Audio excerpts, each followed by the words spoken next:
Good afternoon, everyone. My name is Sonila Metusi. I work as a policy advisor at the Royal Dutch Transport Federation, and I have the pleasure to introduce our next speaker, Pete Dyson, the author of The Transport for Humans. Pete will introduce us to what insights can behavioral science actually offer to public transport. I hope that Pete is with us, and I would like to give him the floor. Pete.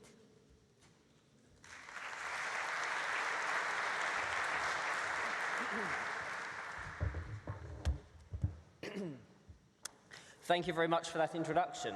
Yes, are we nearly there yet is the question that this book poses, and over the next 15 minutes I hope to give you an insight of my experience and my calls to action. This is based on my work as a behavioural scientist. I formerly worked at the UK Department for Transport, and I'm now studying at and working at the University of Bath in the UK.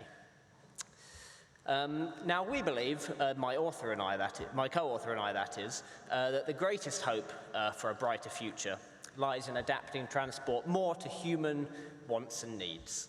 Behavioural science and this understanding of the passenger has an immense potential to radically improve the way we travel and the way we think about travelling. There we go. So in this book that was published last year, we chart a journey. And I want to bring that journey to life to you with what might seem a very, very simple question. Look at this checkerboard. Think now, which square is a lighter shade of grey? The square marked A or the square marked B? Could I have a quick straw poll for those that think it's the lighter square is the A square? And how many for the B square? Oh, an overwhelming majority to the B square there. Now the staggering thing is, those squares are actually exactly the same shade of grey. They're exactly the same shade of grey, and the reason they look different is because your eyes are not perfect light meters. The way we perceive the world is actually through context and through environment. So your brain has seen patterns like this before. It looks to the adjacent square for a cue on the shade of grey, and it also sees that green cylinder and sees a shadow and then upweights the shade of grey. Now I've presented this many times, and I've seen it possibly hundreds of times, and yet I know that you'll say to me, the thing is, Pete, the thing is, they're actually a different shade of grey because I can see it with my own eyes. And no matter what science you tell me, they are in fact different shade of grey. But I have another approach, and that is, as I progressively remove the context, you will gradually see how the shades of grey do actually converge. And yet when we bring the context back in, you'll see how they diverge. Now psychologists can show this visual perception. We can also show the way in which our auditory perception is very different through a phenomenon known as the McGurk effect, as you hear sound actually through seeing and the way it is, also the way it is pronounced. And this has actual radical consequences for the way in which we design our transport systems. And that's because the people that use transport are not perfect reality-perceiving machines. We actually perceive the environment through a much longer evolutionary history. And that's why we're all human. Like it or not, the travelers that frequent so many of our systems go by many names. Passengers, commuters, customers, we call each other drivers, and increasingly cyclists and pedestrians. But this language doesn't do justice to the true diversity of user, and sometimes essentializes people into particular boxes. Being human means being driven by a very colorful mix of habits, of instinct, desire, social forces that exist in the world around us. I'm optimistic that actually we currently design much of the physical world to try and adapt to our physical bodies. For instance, the steering wheel makes use of our opposable thumbs to steer the steering wheel. But we're not quite so good yet at designing the world for the brains that we really have and the decision makings that we have evolved for a long time to make. But we can get a lot better at that, and we should design for the brains that we really have rather than the ones that we wish we had. To pose a broader question, I think we should, over the coming 3 days, think deeply about what transport does for us. On the one hand, a very simple question.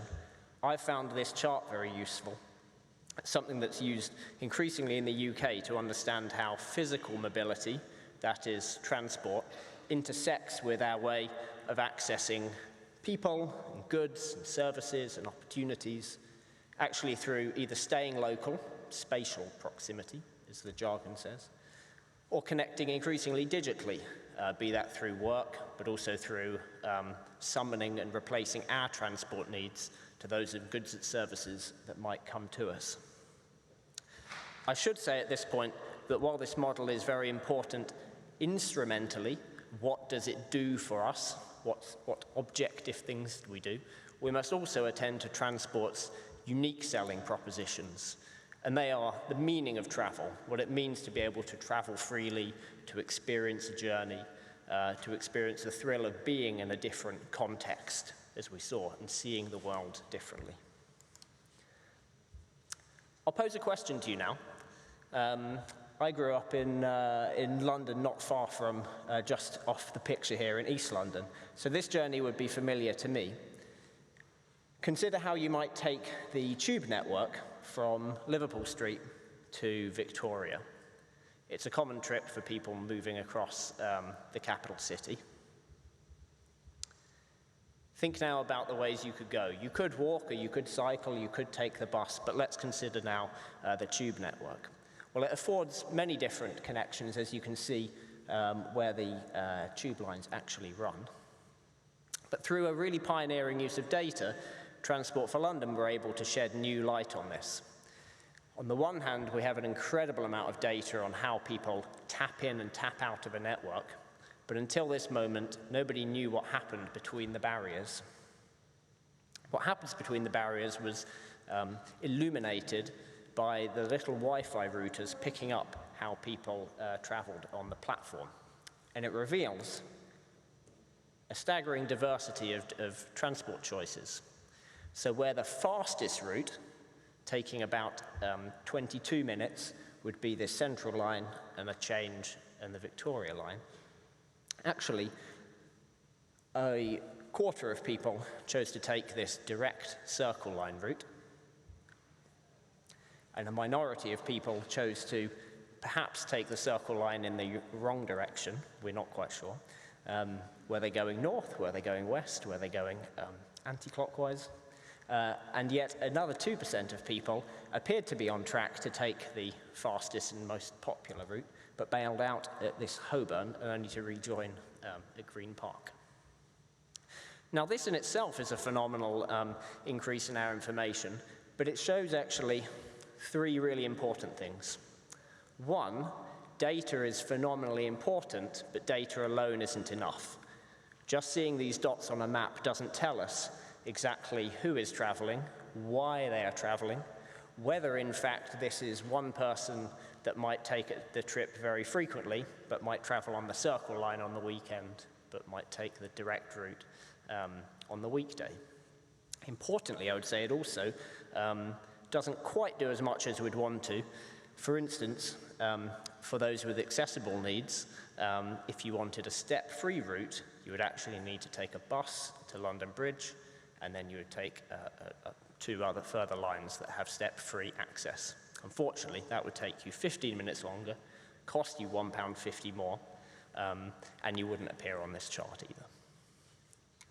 Secondly, it shows that what we think of people's biases don't necessarily make sense. And we should be careful when we talk about people being irrational, when we think about things like people having a comfort bias, or a want data signal bias, or a safety and security bias.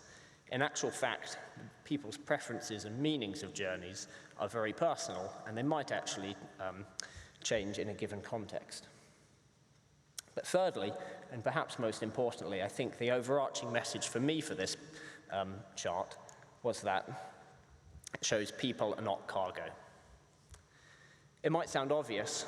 Transport needs, obviously, engineering to make things go. We need to measure things in terms of speed and time and capacity. But when we treat people like cargo to be moved efficiently from A to B, we deny their humanity. We shouldn't mix up freight and people. Cargo, obviously, must be handled with care, but unlike people, it doesn't choose whether or not to travel. It doesn't have habits, it doesn't have feelings, and it doesn't get worried by the behavior of the cargo that it's sat next to. It does worry me that a former director of the European Investment Bank, Matteo Truro, just last year, estimated that 70 to 80% of all efficiency benefits from transport infrastructure improvements are assigned to, guess what? Time savings. That means transport spending most of its energy and most of its time adapting to people not using it, to using it less. That would be an ideal world for cargo, but would that be the brightest world we would envisage for people? In actual fact, people are messy. They have a messy and colorful mix of feelings and emotions. But importantly, actually, that messiness might be a good thing. That messiness is precisely why people distribute themselves across that colorful map. They travel by different means and different modes. That messiness means that people have more resilient and new ways to travel. And if only people were fluent and had a more balanced, healthy diet of travel options, then we would have a more effective system. And these are the reasons we need to design for both reality and perception. If we want people to behave differently, it really pays to understand how they perceive the world rather than lecture them on what the world is like or how they ought to be.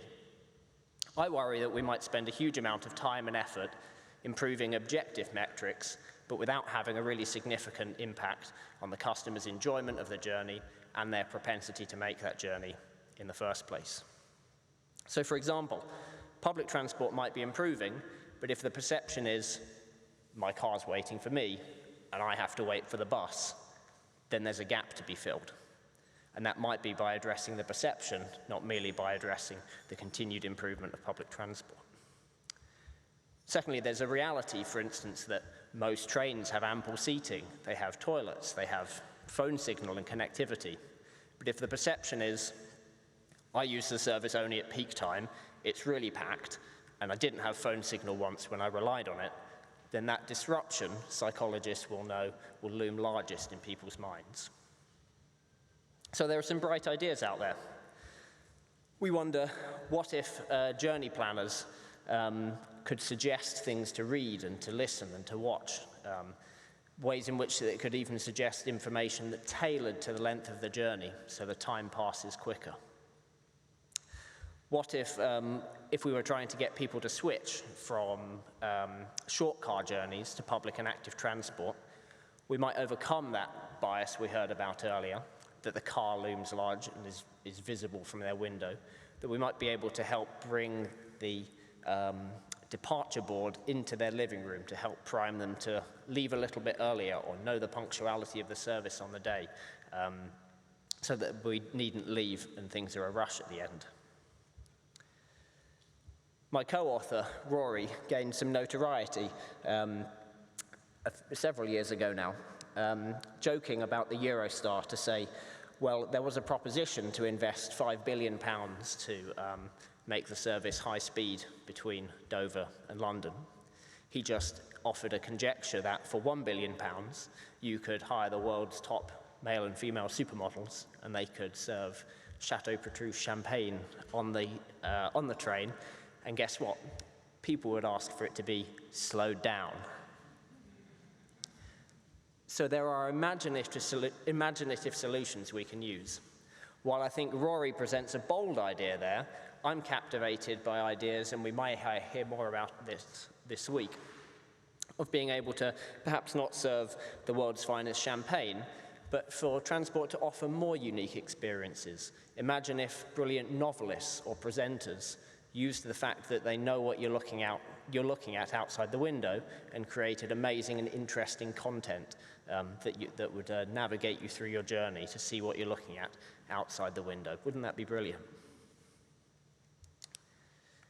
In my involvement in public transport, I'd like to share three ideas that I'm inspired by, but in fact, 3 ideas that I would like to spend my career digging into more deeply. And that's because we can intuitively see and we have signals that these are powerful interventions, but we're not yet making a brilliant case for why they are useful to people. It's very difficult to justify investment on real-time information for bus timing because it sits outside of the model of knowing what's it worth for people's perception of time and of potential delays to be assuaged by, in this case, a lightweight solar-powered display board. In the UK, electric vehicles have been given the option of having a green number plate, an intervention introduced by and suggested by the behavioural insights team within the UK.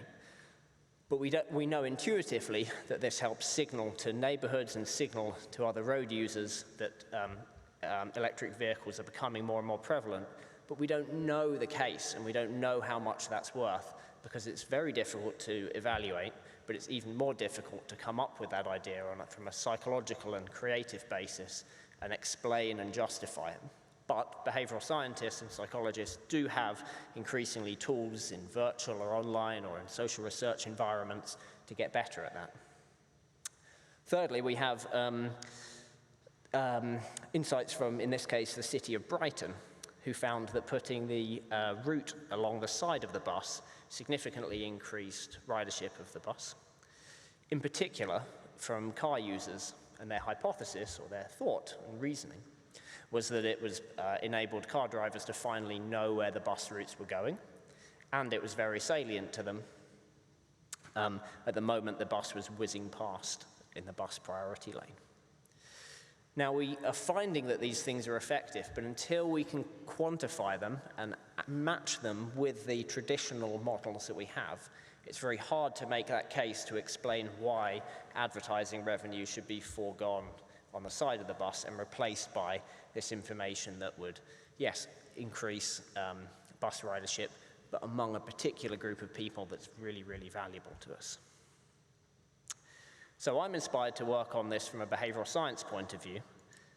I want to finish by talking about briefly what we all might do. I think that there are 3 things to take home. First, that transport should adapt to our needs, not the other way around. We should not have to adapt to the transport technologies that we invent. Secondly, that if we had a more balanced approach to transport, where there were more ways to either travel or not travel, and to become more fluent with a more balanced menu of ways to travel by walking, by cycling, by public transport, that strikes me as a brighter and more resilient future. And thirdly, that we should harness our consciousness, that as we, as travelers, travel, we should be aware that the context in which we make the decisions greatly determines some of our experience. But especially when we're designing systems, we should be conscious of our biases and our own mental models of how we think transport is going to help and work for people. I do that by conducting research and applying my knowledge of behavioral science, but I implore that you might take home to think people, to think human first, to empower and learn more about the way the mind and behavior works. And finally, if you have the capacity, then to hire specialist people and to commission projects and research projects and enhance evaluation of how people, in their great diversity, that we can understand how a whole range of people, because after all, we shouldn't design for average, we should design for human. And human means a great plethora of different passenger needs. So if you like this talk, then by all means, speak to me. The book was published in November last year. The BBC did a short radio program a few months ago, and there's a summary article that's a little bit shorter, should you want to preview. Thank you so much.